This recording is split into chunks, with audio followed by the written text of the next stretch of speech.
लो, हमने सरयू पार कर ली। आइए माताश्री। हाँ।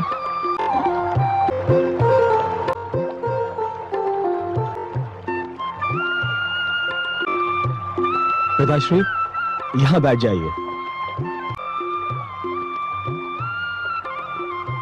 बस तनिक ही दूरी पर राजा दशरथ की अयोध्या नगरी है। वहां पहुंचने पर तुम्हें स्थान स्थान पर कुटियाएं बनी हुई मिलेंगी। ये कुटियाएं महाराज दशरथ ने यात्रियों की सुविधा के लिए बनवाई हैं। बड़े ही उदार और दयालु हैं हमारे राजा दशरथ। उनके राज में प्रजा बहुत ही प्रसन्न है। चारों ओर न्याय का बोलबाला है, शांति है, समृद्धि है। आप लोगों को वहां कोई कष्ट नहीं होगा। कोटि कोटि धन्यवाद, आपने हमें सरयू पार कराई। चलिए माताश्री। हाँ। संभल के। इस ओर बैठ जाइए, संभल कर। माताश्री, सत्तू रख लीजिए। चलिए पिताश्री, संभल कर। इस ओर बैठ जाइए, संभल कर। धन्य हो श्रवण, धन्य हो, तुम धन्य हो।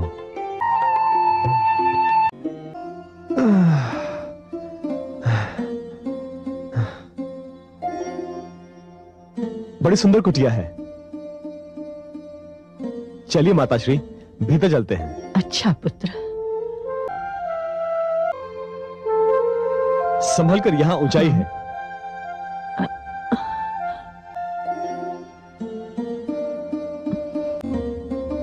आइए, बैठ जाइए यहां पर।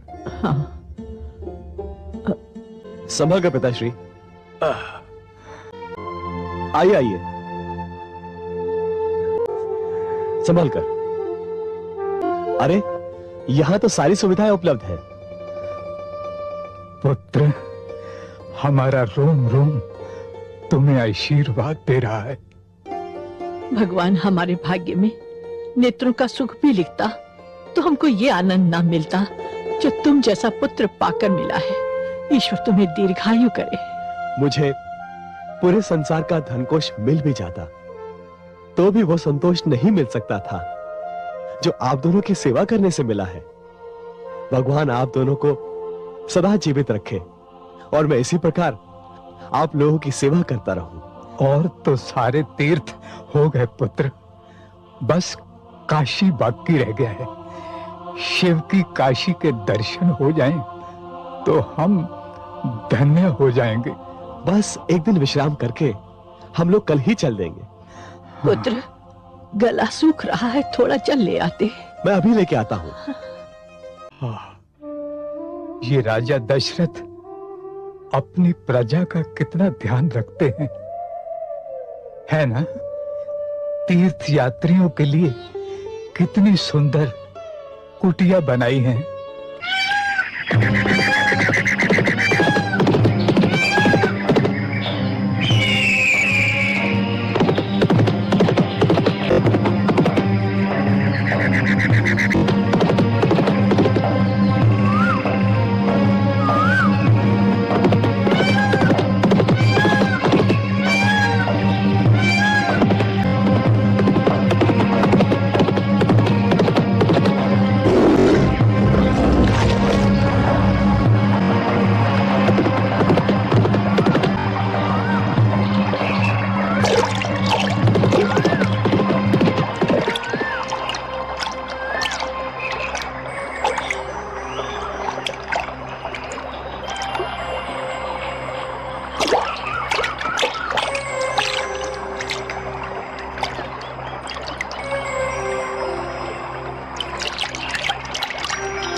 तुम्हें दीवार चलाकर मैंने कोई अनर्थ तो नहीं कर दिया?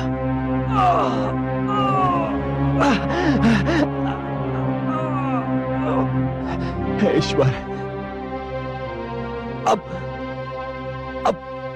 मेरे माता पिता का क्या होगा? कौन कराएगा उनको तीर्थ यात्रा? मैंने किसी का क्या बिगाड़ा था?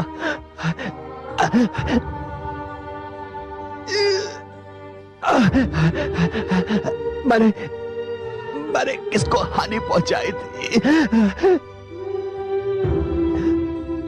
मैंने तो आज तक किसी के साथ ऊंचे स्वर में बात भी नहीं की।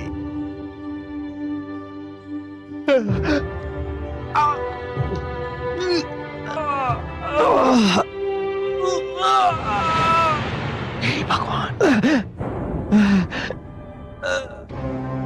क्षमा कर दो युवक, क्षमा कर दो। मैंने तो मृग समझकर वाण चलाया था। मुझे क्या पता था कि मेरा वाण मृग को नहीं, एक कोमल हृदय को अपना आखेट बना लेगा। मुझसे अनर्थ हो गया युवक। अब पश्चाताप से क्या होगा? आप केवल ये बता दीजिए कि आप कौन है? मैं अभागा अयोध्या का राजा दशरथ हूं।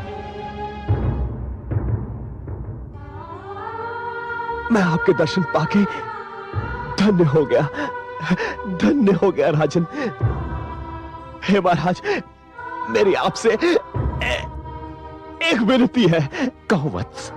विनती नहीं, आदेश करो, आदेश करो। मेरे माता पिता प्यास से व्याकुल है। मैं उन्हीं के लिए जल लेने आया था। उस जल पात्र में जल भर चुका था। आप जल पात्र ले जाकर मेरे माता पिता की प्यास बुझा दीजिए। विलंब हुआ तो वो प्यास से मर जाएंगे। अभी जाता हूं वत्स, अभी जाता हूं। नहीं जानता कि उनका सामना कैसे कर पाऊंगा, किंतु मैं तुम्हें निराश नहीं करूंगा। राजन, कहो वत्स। आप राजा हैं। आपके पास साधनों की कमी नहीं है।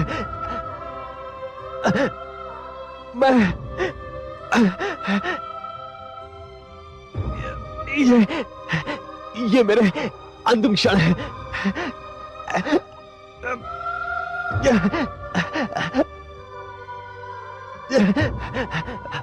माता पिता की सेवा करने का मेरा संकल्प मन में रह गया। एक मरते हुए पुत्र की एक और विनती मान लीजिए। कहो वत्स, कहो। मेरे माता पिता का कोई आश्रय नहीं है। वो भटकते रह जाएंगे। हे राजन, कृपा करके उन्हें आश्रय प्रदान कीजिएगा। अवश्य वत्स। मेरे अतिरिक्त वृद्धावस्था में उन्हें कोई और लाठी भी उपलब्ध नहीं है। हे राजन, उनके जीविकोपार्जन का प्रबंध अवश्य। वत्स, वत्स।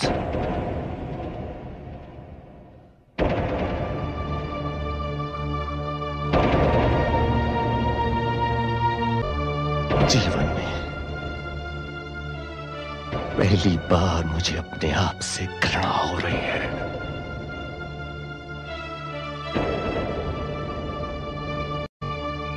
बहुत देर हो गई, श्रवण अभी तक जल लेकर नहीं लौटा। जाने कहां रह गया? मैंने किसी की चीत्कार सुनी थी।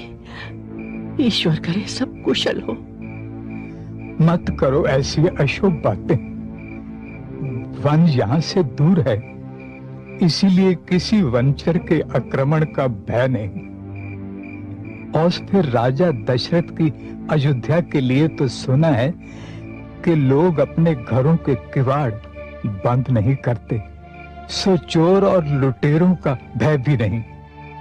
तुम्हें किसी चीत्कार का भ्रम हुआ होगा, हमारा पुत्र बस आता ही होगा।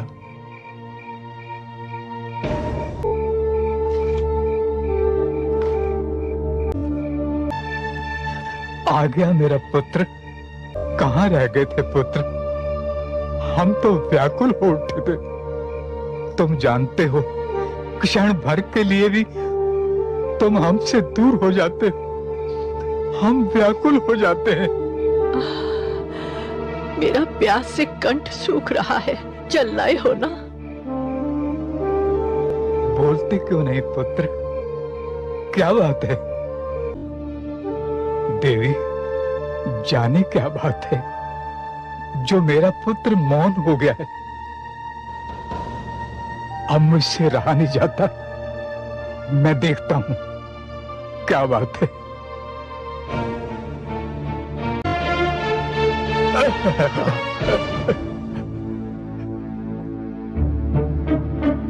कौन हो तुम? तुम कौन हो? मैं आपका अपराधी। ये कौन है जो स्वयं को अपराधी कह रहा है? देवी, मैं अयोध्या नरेश दशरथ हूँ। राजा दशरथ? राजा दशरथ हमारे अहोभाग्य, किंतु हमारा श्रवण नहीं आया। वो हमारे लिए जल लेने गया था। जल तो मैं आपके लिए ले आया। और हमारा पुत्र श्रवण? उसे मैं नहीं ला सका। क्यों? कहाँ है वो? आपका पुत्र पशु के धोखे में मेरे बाण से। नहीं।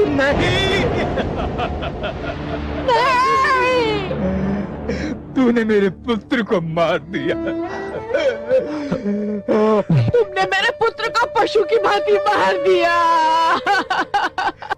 नहीं देवी, पशु की भांति नहीं, पशु के धोखे में।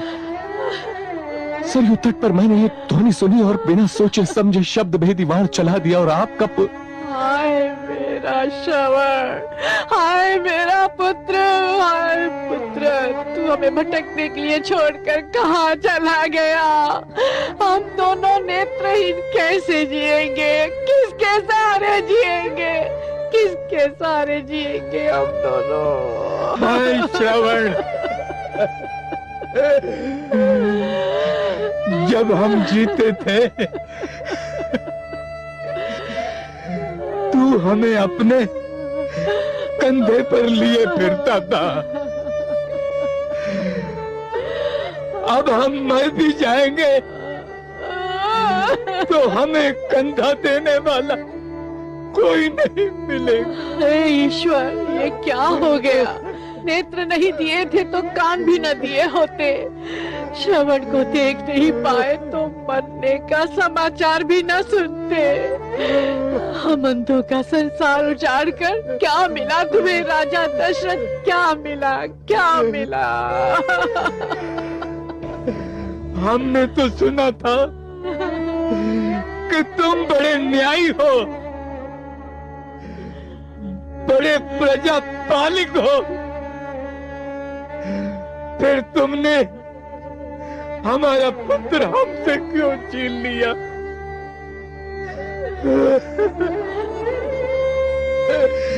अब हमें काशी कौन ले जाएगा? मैं ले जाऊंगा आप दोनों को काशी, आपके पुत्र की भांति। अरे जब पुत्र ही नहीं रहा तो काशी जाकर क्या करेंगे? मैं आपका अपराधी हूँ, अपना अपराध स्वीकार करता हूँ। आप जो चाहे दंड दे मुझे। अरे दंड देने से क्या होगा? तुमने तो हमें जीते जी मार दिया। दंड देने से हमारा पुत्र वापस तो नहीं मिल जाएगा ना। दंड तो हम नहीं देंगे, पर श्राप देकर अपना कलेजा अवश्य ठंडा करेंगे। नहीं, हे दशरथ, जिस प्रकार तुमने हमारे बुढ़ापे की लाठी छीन कर हमें दुख दिया है, जाओ उसी प्रकार एक दिन तुम भी अपने पुत्र वियोग में तड़पोगे, पुत्र वियोग में तड़पोगे। तुम भी इसी प्रकार पुत्र वियोग में तड़प तड़प कर मरोगे। हमारी बाती तुम्हारा पुत्र भी छिन जाएगा। मेरी बात तो सुनो। अब क्या सुनना है और क्या कहना है? जो नहीं सुनना चाहिए था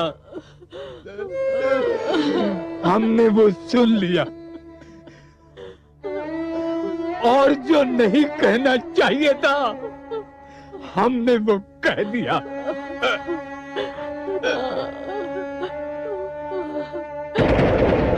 स्वामी, स्वामी,